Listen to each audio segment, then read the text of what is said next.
মুদ্রার এক পিঠে যেমন থাকে ঘৃণা, অপর পিঠে তেমনি প্রবল ভালোবাসা। এ যেন সমুদ্রের উজান ভাটির টান। আর এই টানেই ঘটে কত ঘটনা, কত কথার এই ধরিত্রীতে। এখানে নেই কোনো বর্ণ কিংবা ধর্মের কাঁটাতারের বেড়া। তাই তো ভালোবাসার টানে ধর্মের অবগুণ্ঠন খুলে ফেলেছেন অনেকেই, গাঁটছড়া বেঁধেছেন অন্য ধর্মে। বলিউডের রূপালী পর্দার এমন কিছু তারকার কথা জানাচ্ছেন ইশরাত আমিন।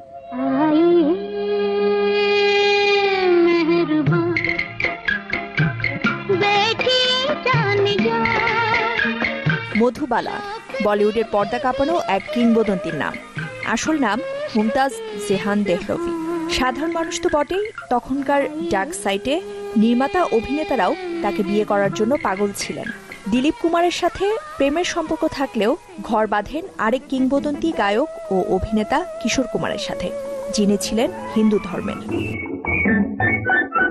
चांद रात तुम हो साथ क्या करे अजी अब तो दिल मचल मचल गया क्यों आग से लगा के गुमसुम है चांदनी सोने भी नहीं देता मौसम का ये इशारा। একই সুতোয় গাঁথা বলিউডের আরেক দম্পতি নার্গিস সুনীল দত্ত। গণমাধ্যম সহ সব জায়গায় প্রচার ছিল নার্গিস রাজ কাপুরের প্রেমের গল্পে। তবে মুসলিম এই অভিনেত্রী বিয়ে করেন সুনীল দত্তকে।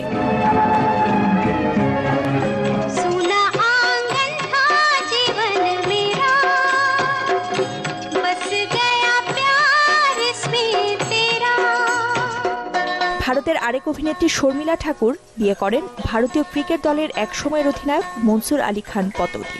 পরে ওই পথেই হাঁটেন তাদের ছেলে সাইফ আলী খান। তিনিও বিয়ে করেন হিন্দু ধর্মের মেয়েকে। প্রথমে বিয়ে করেন অমৃতা সিংকে, পরে হার্টথ্রব কারিনা কাপুরের সাথে গাঁটছড়া বাঁধেন তিনি।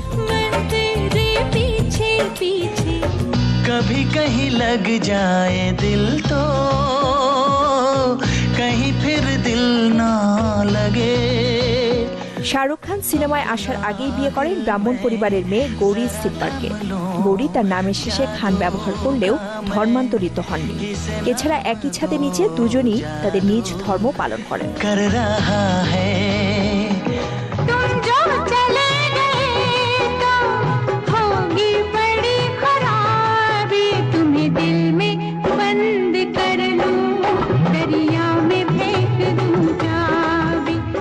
তবে দুজন একই ধর্মের হলেও অনেক সময় ধর্ম, সমাজ, আইন বাধা হয়ে দাঁড়ায় প্রণয়ের ক্ষেত্রে, যার উদাহরণ ধর্মেন্দ্র হেমা মালিনী।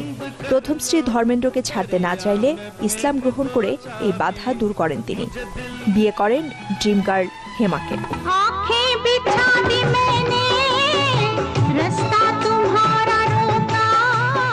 ইশরাত আমিন, চ্যানেল 24।